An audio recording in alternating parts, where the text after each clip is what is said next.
আর সফলতার জন্য আল্লাহর উপর ভরসা খুবই জরুরি। আল্লাহ কোরআনে বলেন সূরা আল ইমরান অধ্যায় 3 আয়াত 160,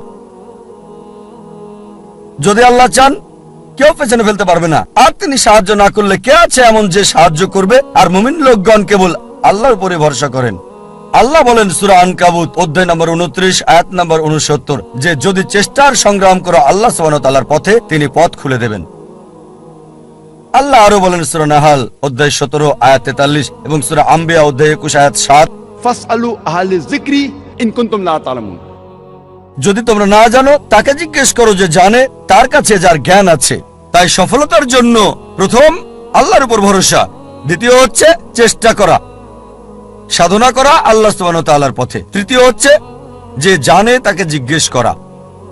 পরিকল্পনাটাও জরুরি, গন্তব্য থাকাটাও জরুরি।